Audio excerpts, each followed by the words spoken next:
జనరల్గా ప్రతి లగ్నానికి కూడా మనకి ఒక భాగ్యాధిపతి గ్రహం ఉంటుందన్నమాట. అసలు మనకి ఇప్పుడు మీరు అడిగిన క్వశ్చన్స్ అన్నిటికీ కూడా మనము చూసుకుంటే గనక భాగ్యాధిపతి అనే కాన్సెప్ట్ చాలా ఇంపార్టెంట్ అయిపోతుంది అనమాట. ఎందువల్ల అంటే మనకి మన ఫ్యూచర్ ఎట్లా ఉంటుంది, మనం గత జన్మలో ఏం చేసుకొని వస్తే మనం ఇట్లాంటి లైఫ్ లీడ్ చేయాలి అనే ఒక ప్రాపర్ డైరెక్షన్లోకి తీసుకెళ్ళడానికి ఒక గైడ్ ఉండాలి. కాబట్టి ఆ గైడింగ్ గ్రహము మనకందరికీ కూడా ఒక్కొక్క లగ్నాల వారిగా వాళ్ళకు ఒక భాగ్యాధిపతి గ్రహం ఉంటుందన్నమాట. ఇది మనకి ద్వాదశ రాశులు ఏవైతే మనము జ్యోతిష్య చక్రంలో కాలచక్రంలో చూస్తామో మనకి నవమ స్థానానికి సంబంధించిన గ్రహము మన భాగ్యాన్ని రిప్రజెంట్ చేస్తుంది అనమాట, చూపిస్తుంది అనమాట మనకి. సో ఈ గ్రహము ఎలా పనిచేస్తుందంటే ఈ భావానికి మెయిన్ ఎక్కువ మనకి ఇంపార్టెన్స్ ఉంటుంది. ఈ ధర్మ త్రికోణం అయిపోతుంది అనమాట. అంటే మనకి ఫస్ట్ హౌస్ అంటే లగ్నము, పంచమ స్థానము, భాగ్యస్థానము, నవమ స్థానం ఏదైతే మనకి ఈ ట్రయాంగిల్ ఉంటుందో త్రికోణాస్ అంటారనమాట. ఈ కోణాస్ని లక్ష్మీ స్థానాస్ అని కూడా అంటూ ఉంటారనమాట. ఎప్పుడైతే ఈ లక్ష్మీ స్థానంలో ఈ హైయెస్ట్కి వచ్చేసరికి మనకి నవమ స్థానము హైయెస్ట్ స్పిరిచువల్ యాంగిల్ అవుతుంది. ఈ నవమ స్థానము మనకు యాక్చువల్గా ఏం రిప్రజెంట్ చేస్తుందంటే మనము గత జన్మలో నుంచి క్యారీ ఫార్వర్డ్ అయిన పుణ్యకర్మలు ఏవైతే ఉంటాయో, అంటే పాపకర్మలు కాకుండా ఎస్ మనకి ఏ టైంకి ఎట్లాంటి సిచ్యువేషన్స్ లో ఉన్నా కూడా సడన్ గా మనం ఆ ప్రాబ్లంలో నుంచి బయటికి రావడానికి మనకి కొన్నిసార్లు ఆపర్చునిటీస్ కనిపించవు, అన్ని డోర్స్ అన్ని క్లోజ్ అయిపోయినట్టు అనిపిస్తూ ఉంటుంది. కానీ సడన్ గా ఎవరో ఒక వ్యక్తి వచ్చి మనకి హెల్ప్ చేయడము, లేకపోతే ఏదో ఒక సో ఈ భావానికి సంబంధించిన పుణ్యం మనం ఏదైతే తెచ్చుకుంటామో అదంతా క్యారీ ఫార్వర్డ్ అవుతుంది అనమాట. అది కాకుండా మనం పుట్టినప్పటి నుంచి మన కరెంట్ ఏజ్ వరకు మనం ఎక్కడెక్కడైతే మనం పుణ్యకర్మలు చేస్తూ వచ్చామో చిన్న చిన్నవన్నీ కూడా అవి మనకి అకౌంట్ లో ఫ్లరిష్ అవుతాయి. ఇప్పుడు మనం బ్యాంక్కి వెళ్తాము, డబ్బు డిపాజిట్ చేస్తాము, బ్యాలెన్స్ అంతా మనం సేవ్ చేసి బ్యాంక్ లో పెట్టుకుంటాం.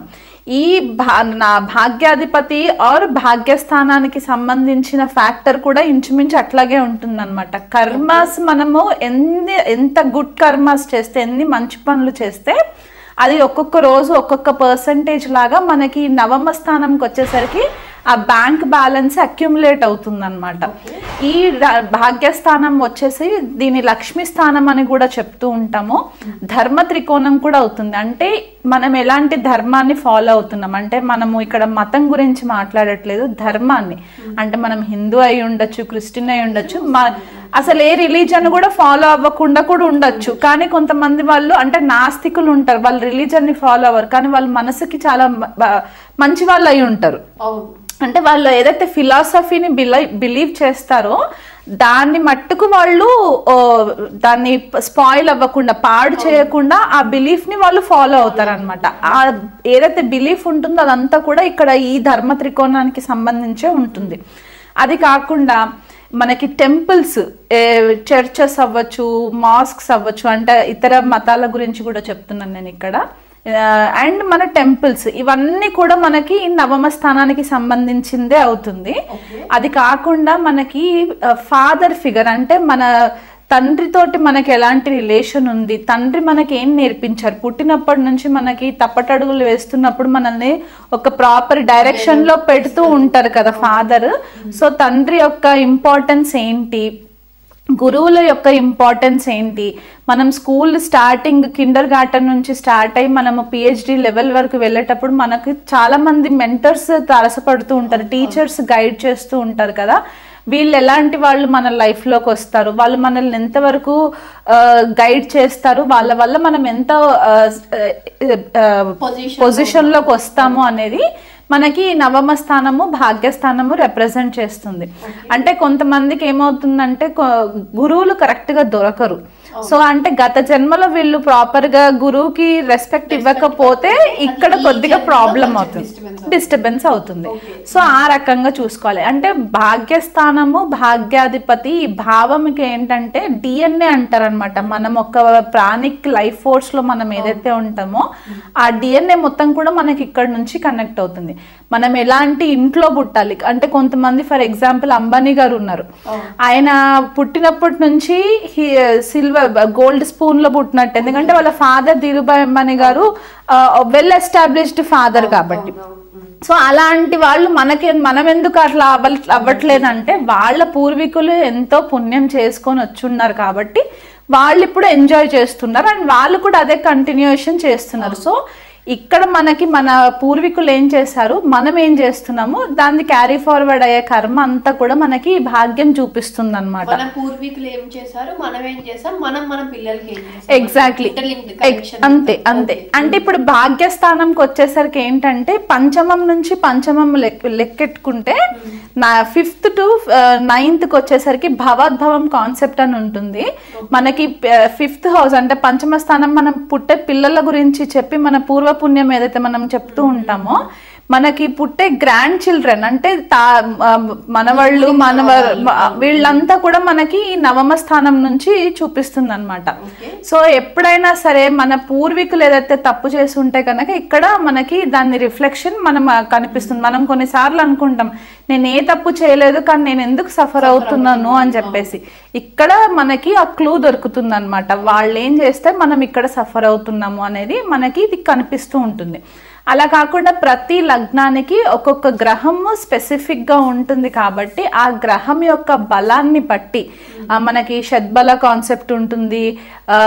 కంబస్ట్ అయిందంటే అస్తంగత్వం పొందిందా గ్రహము, లేకపోతే వక్రిగతిలో ఉన్నదా, లేకపోతే పాపగ్రహాల వీక్షణలో ఉందా, ఇవన్నీ కూడా మనకి ఈ భాగ్యస్థానము భాగ్యాధిపతి నుంచే మనకి ఇన్ఫర్మేషన్ వస్తుంది అనమాట.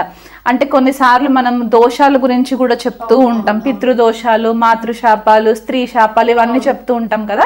ఇక్కడ ఈ భావం గనక పాడైంది అని అనుకుంటే గనక మనకి దాని ఎఫెక్ట్ రిఫ్లెక్ట్ అవుతాయి. అండ్ కొన్నిసార్లు మనం చూస్తూ ఉంటాం డబ్బులు బోల్డ్ అంత ఉంటాయి చాలా మంది దగ్గర, కానీ ఆ పని చేయాలనుకునే టైంకి ప్రాపర్ టైం రాదు. దాని వల్ల కూడా వీళ్ళకి బ్లాకేజెస్ వస్తుంటాయి. ఎక్కడ బ్లాకేజెస్ వస్తుంటాయో తెలీదు. కొంతమందికి ఏమవుతుందంటే ఇంటర్వ్యూస్కి వెళ్తారు, జాబ్ వస్తుంది అని అనుకుంటారు, వీళ్ళకంటే తక్కువ స్థాయిలో ఉన్న వాళ్ళు ఇంటర్వ్యూలో సెలెక్ట్ అవుతారు, వీళ్ళు ఎంత కష్టపడినా అవ్వదు. ఆ లాస్ట్ మినిట్కి వచ్చేసరికి ఆగిపోతుంది. ఎందువల్ల ఆగుతుందంటే ఇక్కడ రీజన్ ఆ బ్లాకేజెస్ అన్నమాట, ఆబ్స్టికల్స్ వల్ల బ్లాక్ అవుతుంటుంది. అది కాకుండా ఇంకొకటి ఏంటంటే కొంతమంది ఫారెన్ ట్రావెల్ కి వెళ్ళాలనుకుంటూ ఉంటారు, బ్యాంక్ లో బోల్డ్ అంత డబ్బులు ఉంటాయి, కానీ వీళ్ళు అనుకున్న యూనివర్సిటీస్ కి వెళ్ళలేరు, బెస్ట్ యూనివర్సిటీస్ కి వెళ్ళలేరు, బెస్ట్ మార్క్స్ రాలేవు. ఇవన్నిటికి కారణం భాగ్యస్థానం పాడవడము లేదా భాగ్యాధిపతి పాడవడం. దీనివల్ల వీళ్ళకి బ్లాకేజెస్ వస్తాయి అన్నమాట. ధనుసు రాశి వాళ్ళకి భాగ్యాధిపతి రవి అవుతారు. ఈ రవి మనకి జనరల్ గానే పంచమాధిపతి, న్యాచురల్ కాల్పురుష్ కుండలిలో మనం చూసుకుంటే పంచమాధిపతి, కానీ ధనుసు రాశి వాళ్ళకి ఇక్కడ భాగ్యాధిపతి అయ్యారు కాబట్టి ఈ ధనుసు రాశి వాళ్ళకి రవి మంచి పొజిషన్లో, అంటే ఇప్పుడు పంచమంలోకి ఉన్నారనుకోండి ఉచ్చస్థితి పొందినట్టు అవుతుంది. అదే భాగ్యస్థానంలో ఉంటే స్వక్షేత్రంలో ఉంటుంది. వీళ్ళకి ఎలా ఉంటుందంటే తండ్రి మాట వేదవాక్కులాగా ఉంటుంది. అంటే మనకి రామాయణంలో శ్రీరామచంద్రమూర్తి వాళ్ళ ఫాదర్ మాట దాటకుండా అరణ్యంకి వెళ్ళమంటే వెళ్తారు కదా, సేమ్ ఇలాంటి ఒక ఫాలోయింగ్ ఉంటుంది అనమాట. ఇక్కడ తండ్రి మాటకి అంత విలువ ఉంటుంది. గురువుల పట్ల కూడా వీళ్ళు అంత గౌరవంగా ఉంటారు ధనుసు రాశి వాళ్ళు. ఎందువల్ల అంటే స్వతహాగా ధనుసు రాశి గురు రాశి అవుతుంది. మనకి కాలచక్రం ప్రకారం కూడా మన నవమ స్థానానికి ధనుసు రాశినే అవుతుంది. ఇలాంటి ధనుసు రాశిని మనం లగ్నం కిందకి మార్చుకుంటే ఏంటంటే వీళ్ళు చాలా రిలీజియస్గా ఉంటారు. వీళ్ళు ఏదైతే బిలీవ్ చేస్తారో, ఏదైతే నమ్ముతారో దాని పట్ల 100% అష్యూరెన్స్ తోటి ఉంటారనమాట. అంటే వాళ్ళు ఏ మతాన్ని బిలీవ్ చేస్తారో ఆ మతం పట్ల వాళ్ళకి అమితమైన ప్రేమ ఉంటుంది అనమాట. అండ్ గురువుల పట్ల కూడా అంతే ఇదిగా వీళ్ళకి ఎక్కువ రెస్పెక్ట్ ఉంటుంది. ఫాదర్ పట్ల రెస్పెక్ట్ ఉంటుంది, వాళ్ళ టీచర్స్ పట్ల రెస్పెక్ట్ ఉంటుంది. వాళ్ళకు ఒక ఫిలాసఫీ ఎలా ఉంటుందంటే నేను ఒక యోగిలాగా బ్రతకాలంటే నాకు ఒక ప్రాపర్ గైడెన్స్ కావాలి, ఆ గైడెన్స్ కావాలంటే నేను తూచా తప్పకుండా పాటించాలి అనే ఒక ఈ నైతిక విలువలు ఎక్కువ ఉంటాయి అన్నమాట చిన్నప్పటి నుంచి కూడా.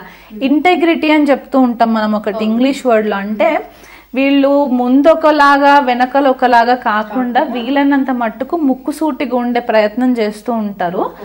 చాలా వాల్యూ సిస్టమ్స్ ఎక్కువ ఉంటాయి వీళ్ళకి. అండ్ ఇప్పుడు తండ్రి ఎలా చెప్తే అలా ఫాలో అవ్వడం ఒకటి. హయ్యర్ నాలెడ్జ్ కోసం ఎక్కువ ట్రై చేస్తూ ఉంటారు అనమాట. అంటే ఏదన్నా ఒక విషయాన్ని తెలుసుకుంటే దాన్ని డిగ్ చేసి తెలుసుకోవడము, లేకపోతే ఒకటి చదివిన తర్వాత ఇంకోటి ఏదో చదువుకోవాలని. అంటే ఇది నార్మల్ డిగ్రీస్ చేయని వాళ్ళైనా సరే, హౌస్ వైఫ్స్ అయినా సరే, ఒకవేళ ఈ కాంబినేషన్ భాగ్యాధిపతి రవి గనక బాగుంటే వీళ్ళకి ఒక తెలియని ఒక కాన్ఫిడెంట్ లెవెల్స్ ఎక్కువ ఉంటాయి అన్నమాట. వీళ్ళు ఎలాంటి సిచ్యువేషన్ వచ్చినా సరే ధైర్య సాహసాలని కోల్పోకుండా వీళ్ళనంత మట్టుకు చాలా స్ట్రాంగ్గా ఎదుర్కోవడానికి కూడా ఎక్కువ ఫోకస్ ఉంటుంది. అబద్ధాలు ఎక్కువ ఆడరు. ఓకే, ఫస్ట్ థింగ్ వీళ్ళు ఎట్లా అంటే వీళ్ళు అబద్ధాలు ఆడరు, వీళ్ళ చుట్టూ ఉన్న వాళ్ళతో అబద్ధాలు ఆడనివ్వరు అనమాట. రవి ఎస్పెషల్లీ స్ట్రాంగ్ ఉండాలి, గురువు స్ట్రాంగ్ ఉండాలి ఇలాంటి కాంబినేషన్స్ లో. అలా ఉన్నప్పుడు ఏమవుతుందంటే వాళ్ళ సర్కిల్లో కూడా ఎవరైనా అబద్ధాలు ఆడుతుంటే వీళ్ళు సహించరు, మొహం పైన చెప్పేస్తారు, లేదా ఫ్రెండ్షిప్స్ కట్ చేసేసుకుంటారు. అలా ఉంటారు అనమాట. మిక్స్ చేయరు అనమాట ఏది మాట్లాడినా సరే. వీళ్ళనంత మట్టుకు కాంట్రవర్సీస్కి దూరం ఉంటారు. కానీ చాలా స్ట్రాంగ్ బిలీఫ్ సిస్టమ్ ఉంటుంది వీళ్ళకి. అది నిజమైతే నిజంని ఫాలో అవుతారు, ఒకవేళ అబద్ధం అంటే తప్పు విషయంనైనా సరే అంతే స్ట్రాంగ్గా ఖండిస్తారు కూడా వీళ్ళు. ఆ రకంగా ఉంటారు. మనకి యాక్టివిస్టులు కనిపిస్తూ ఉంటారు, సోషల్ యాక్టివిస్టులు. ఇలాంటి కాంబినేషన్స్ ఉన్న వాళ్ళు ఉంటారు అనమాట. అండ్ పాలిటిక్స్ పైన ఇంట్రెస్ట్ ఎక్కువ ఉంటుంది. వాళ్ళు స్పెసిఫిక్గా పొలిటికల్ కెరియర్లో లేకపోయినా సరే పాలిటిక్స్ని ఎక్కువ ఫాలో అవ్వడము, ఇలాంటి వాటిపైన ఎక్కువ ఇంట్రెస్ట్ ఉండడము కనిపిస్తూ ఉంటుంది. వీలైనంత మట్టుకు వీళ్ళకి విజ్డమ్ ఎక్కువ నేర్చుకోవాలి, ఆ నాలెడ్జ్ని స్ప్రెడ్ చేయాలి. అంటే వీళ్ళు ఒక చిన్న సరౌండింగ్స్లో ఉన్నా సరే వీళ్ళు అక్కడికి వచ్చి మాట్లాడుతున్నారంటే వీళ్ళకి న్యాచురల్గా ఒక అట్రాక్షన్ వచ్చేస్తుంది అనమాట, ఆ చార్మ్ వచ్చేస్తుంది. ఇప్పుడు మనకు ఉదయం లేవగానే రవి ఎట్లాగైతే మనకి సూర్యోదయం అయిన వెంటనే లైట్ ఎట్లా స్ప్రెడ్ అవుతుందో వీళ్ళకి అట్లాంటి పాసిబిలిటీస్ ఉంటాయి. వీళ్ళకి పిల్లలు పుట్టిన తర్వాత ఫస్ట్ సంతానం పుట్టిన తర్వాత వీళ్ళ భాగ్య వృద్ధి జరగడము, వీళ్ళైనంత మట్టుకు వీళ్ళకి ఫస్ట్ బార్న్ ఎవరైతే పుడతారో వీళ్ళు గత జన్మలో వీళ్ళతోటి కనెక్షన్ ఉన్న వాళ్ళే మళ్ళీ ఈ జన్మలో కూడా పుట్టే ఛాన్సెస్ ఉంటాయి. ఒకవేళ ఈ రవి పంచమాధిపతి అయిన కుజుడితో కలిసి ఉంటే కనుక ఇంకా చాలా మంచి కాంబినేషన్ అనమాట. ఒక బ్యూటిఫుల్ రాజయోగం కిందికి కన్సిడర్ చేయొచ్చు. అతీతమైన ధైర్య సాహసాలు అనమాట. ఇంకా ఎవరిని లెక్క చేయనంత దీంట్లోకి వెళ్ళిపోవడము.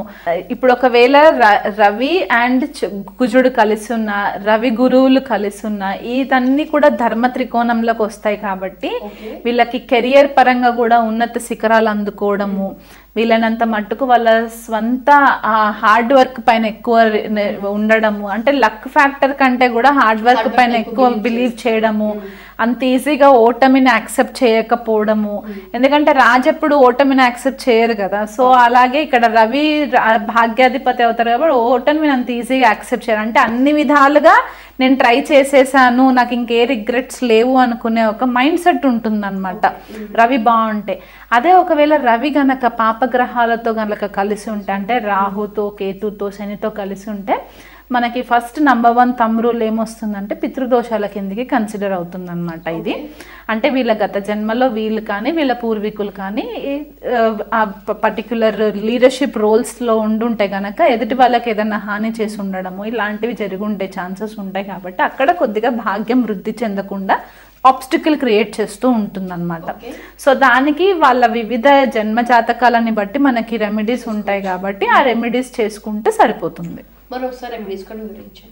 ఒకవేళ జన్మ జాతకంలో రవి గనక పాడైపోయి భాగ్యాధిపతి గనక పాడైపోయినట్లయితే గనక మనకి నిత్యం ప్రతిరోజు కనిపించే ప్రత్యక్ష దైవం రవి సూర్యుడు కాబట్టి సూర్యోదయంకి మొదలే నిద్ర లేచి వీళ్ళనంత మట్టుకు మీరు డిసిప్లిన్ ఫాలో అవ్వాలి. మెయిన్ థింగ్ ఇక్కడ ఏంటంటే స్వతహాగా ధనుసు రాశి వాళ్ళు బిఫోర్ సన్ రైజ్ నిద్రలేస్తారు చాలా మట్టుకు.